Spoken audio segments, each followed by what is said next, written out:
की शुरुआत बड़ी खबर से करते हुए कभी भी कांग्रेस की पहली लिस्ट सामने आ सकती है।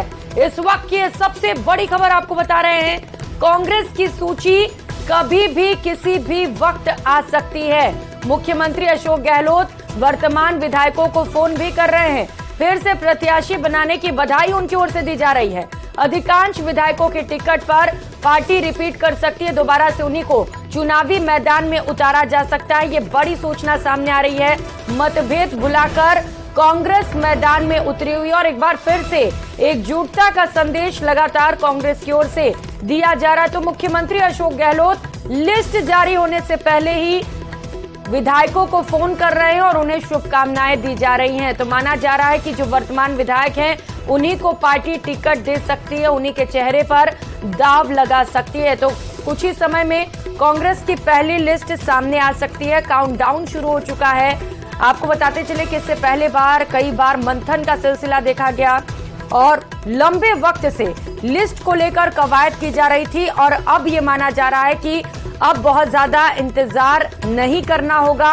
अब काउंटडाउन शुरू हो चुका और कुछ ही वक्त में कांग्रेस की पहली लिस्ट सामने आ सकती है। इस लिस्ट में अब ये माना जा रहा है कि जो मौजूदा विधायक हैं उन्हीं को दोबारा से पार्टी मैदान में उतार सकती है। ऐसा इसीलिए क्योंकि मुख्यमंत्री अशोक गहलोत अभी से फोन कर रहे हैं और विधायकों को शुभकामनाएं भी उनकी ओर से दी जा रही हैं। वर्तमान विधायकों को मुख्यमंत्री अशोक गहलोत फोन करके फिर से प्रत्याशी बनाने की बधाई दे रहे हैं।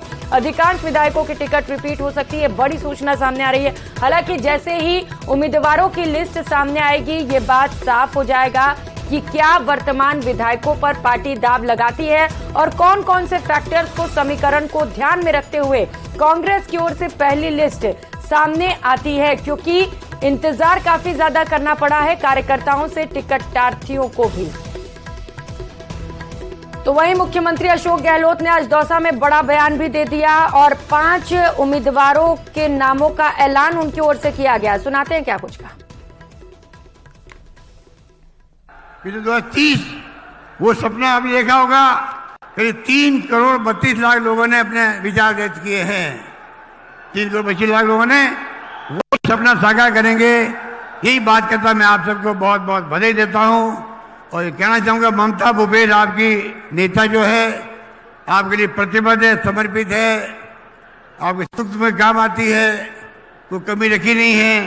आप चारों 5 विधायक जो हमारे हैं इन सबको मैं अपील करूंगा, प्रसादी मीणा जी स्वास्थ्य मंत्री, मुरारी मीणा जी कृषि उप राज्य मंत्री, जय खडाना जी, हुड्डा जी आए नहीं हैं, आप 5 विधायक को जिता के भेजो।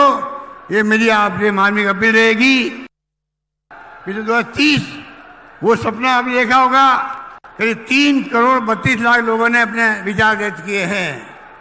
3 करोड़ 25 लाख लोगों ने वो सपना साकार करेंगे।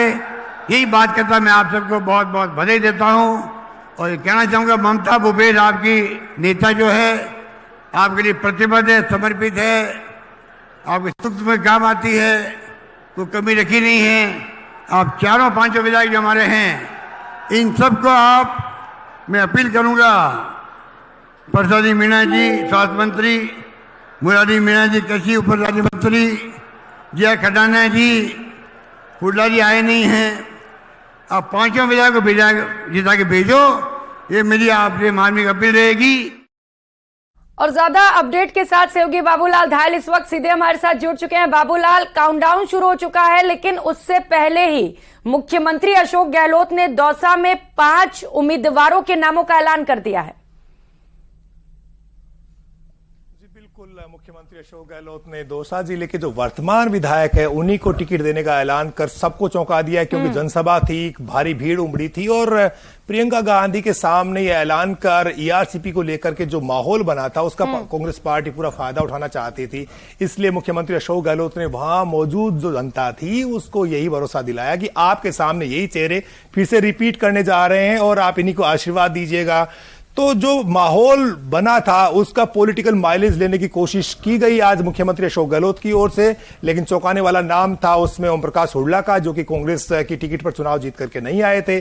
उन्होंने निर्दलीय चुनाव जीता था महुआ से और अब वो कांग्रेस की टिकट पर चुनाव लड़ेंगे, ऐसा तय माना जा रहा है। आखिर जो यानी कि जब लिस्ट में नाम आएगा तब सारी बातें साफ होंगी। लेकिन दौसा के उम्मीदवारों का ऐलान तो साफ साफ तौर पर मुख्यमंत्री अशोक गहलोत ने कर ही दिया है। बाकी के जो नाम हैं वो उस सूची का सब लोग इंतजार कर रहे हैं। प्रदेश भर में जो लोग हैं वो भी टकटकी लगाए टीवी स्क्रीन पर जमे हुए हैं और लग ही रहा है कि आज किसी भी वक्त कांग्रेस पार्टी अपनी पहली सूची जारी कर सकती है।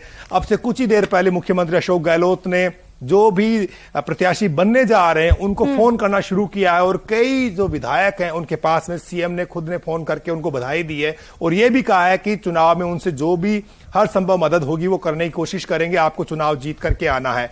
तो बुलंद इरादों के साथ में कांग्रेस पार्टी इस चुनाव में उतरना चाहती है। बिल्कुल बुलंद इरादों के साथ कांग्रेस चुनावी मैदान में उतर रही है और ये बड़ी सूचना है बाबूलाल की जो मौजूदा विधायक है उन्हीं पर पार्टी दाव लगा सकती है। अब इंतजार की घड़ियां समाप्त होने वाली है और कुछ ही समय में माना जा रहा है कि टिकटों का ऐलान भी कांग्रेस की ओर से किया जाएगा। आप नजर बनाए रखिएगा बाबूलाल, बहुत शुक्रिया आपका तमाम जानकारियों के लिए। तो रुक कर लेते हैं एक और बड़ी खबर का। बीजेपी की दूसरी लिस्ट से जुड़ी है बड़ी खबर आपको बताते चले। दूसरी लिस्ट का काउंटडाउन शुरू हो चुका है और थोड़ी ही देर में बीजेपी सीईसी की एक बड़ी बैठक है। राजस्थान को लेकर बीजेपी की दूसरी सूची की कवायद की जाएगी। जेपी नड्डा के घर पर यह बड़ी बैठक होगी। मीटिंग के बाद कभी भी दूसरी लिस्ट बीजेपी की ओर से जारी की जा सकती है। इस वक्त की सबसे बड़ी जानकारी बीजेपी की दूसरी लिस्ट से जुड़ी आपको बता रहे हैं। भाजपा केंद्रीय चुनाव समिति की बैठक होने वाली है। प्रधानमंत्री नरेंद्र मोदी इस बैठक की अध्यक्षता करेंगे, इस बैठक में शामिल होंगे और कुछ ही देर बाद भाजपा केंद्रीय मुख्यालय में इस बैठक की शुरुआत की जानी है। भाजपा प्रदेश अध्यक्ष सीपी जोशी, प्रदेश प्रभारी अरुण सिंह, प्रदेश संगठन महामंत्री चंद्रशेखर और केंद्रीय मंत्री अर्जुन राम मेघवाल सहित सह प्रभारी कुलदीप बिश्नोई भी भाजपा मुख्यालय पहुंच चुके हैं और ये सभी इस बैठक में मौजूद रहने वाले हैं। और ये बैठक निर्णायक होने वाली है क्योंकि माना जा रहा है कि इस बैठक में लिस्ट पर फाइनल मुहर लगेगी और इसके बाद बीजेपी की दूसरी लिस्ट जारी की जा सकती है। यानी कि अब कयास ये लगाए जा रहे हैं कि आज की बैठक के बाद बीजेपी दूसरी लिस्ट जारी कर सकती है। यानी कि आज रात तक उम्मीदवारों के नामों का ऐलान हो सकता है। 200 सीटें जिनमें से 41 उम्मीदवारों का ऐलान पहले ही बीजेपी की ओर से किया जा चुका है और जिन प्रत्याशियों के नाम अभी बचे हुए हैं, जहां जिन सीटों पर अभी उम्मीदवारों के नामों का ऐलान होना है, उन्हीं को लेकर आज खास मंथन किया जाना है। अब माना जा रहा है कि पहली सूची में बीजेपी ने जो कमजोर सीटें थी उन्हें टारगेट किया और वहां के उम्मीदवारों की घोषणा की, लेकिन इस बार जो स्ट्रांग सीटें हैं, जो बीजेपी के गढ़ माने जाते रहे हैं, जहां से हमेशा बीजेपी को जीत मिलती है, जो मजबूत सीटें हैं, उन सीटों पर उम्मीदवारों का ऐलान किया जाएगा। तो आज का दिन बेहद महत्वपूर्ण क्योंकि आज कभी भी बीजेपी की दूसरी लिस्ट जारी हो सकती है। तो वहीं माना यह भी जा रहा है कि कांग्रेस की ओर से भी टिकटों का ऐलान किया जा सकता है। तो दोनों ही ओर से काउंटडाउन शुरू हो चुका है। कोर्ट जहां कांग्रेस की पहली सूची का इंतजार किया जा रहा है, तो वहीं बीजेपी के जो टिकटार्थी हैं उनके दिलों की भी धड़कनें बढ़ी हुई है क्योंकि पहली लिस्ट के बाद बीजेपी को बगावत भी झेलना पड़ गया। उसके बाद डैमेज कंट्रोल की भी कोशिश हालांकि बीजेपी की ओर से की गई, पर माना जा रहा है कि बहुत ज्यादा डैमेज कंट्रोल अभी बीजेपी नहीं कर पाई है। और इन सब के बीच अब देखना होगा कि दूसरी लिस्ट में कैसे सभी उम्मीदवारों का खास ख्याल बीजेपी की ओर से रखा जाता है और इन सब के बीच जिताऊ उम्मीदवार ढूंढकर बीजेपी लाती है। तो कुछ ही समय का वक्त रह गया, कुछ ही समय में इस बैठक की शुरुआत होने वाली है। तस्वीरें दिल्ली से आपको दिखा रहे हैं। तस्वीरों में आप देख पा रहे हैं केंद्रीय जल शक्ति मंत्री गजेंद्र सिंह शेखावत पहुंचे हुए हैं, अरुण सिंह प्रदेश प्रभारी पहुंच चुके हैं, साथ ही साथ तमाम जो बीजेपी के दिग्गज नेता हैं जो इस बैठक में मौजूद होने वाले हैं, उनके पहुंचने का सिलसिला भी लगातार जारी है। प्रधानमंत्री नरेंद्र मोदी भी इस बैठक में मौजूद रहेंगे। दूसरी तस्वीर में आप देख पा रहे हैं उपनेता प्रतिपक्ष सतीश पूनिया भी पहुंचे हुए हैं। तो लगातार नेताओं के पहुंचने का सिलसिला जारी है और कुछ ही समय में इस बैठक की शुरुआत होगी। बैठक सबसे ज्यादा महत्वपूर्ण इसलिए है क्योंकि इस बैठक में उम्मीदवारों के नाम पर फाइनल मुहर लग जाएगी और ये पता चल जाएगा कुछ ही समय में कि बीजेपी किन दावेदारों पर दाव लगाने वाली है, किन्हें चुनावी मैदान में उतारने वाली है, क्योंकि ये वही दावेदार हैं जिनके दम पर बीजेपी राजस्थान में कमल खिला पाएगी। क्योंकि बीजेपी का कहना है कि इस बार हम सत्ता में जरूर से जरूर काबिज होंगे और जिस तरीके से ये सरकार, कुशासन की जो सरकार है, उसे भी उखाड़ फेंकने का संकल्प बीजेपी ने लिया है। सहयोगी लखवीर इस वक्त हमारे साथ जुड़ चुके हैं। लखवीर, लगातार नेताओं के पहुंचने का सिलसिला जारी है। सीसी की ये बैठक सबसे ज्यादा महत्वपूर्ण, काउंटडाउन शुरू हो चुका है और कुछ ही समय में टिकटों का ऐलान किया जाएगा इस बैठक के बाद।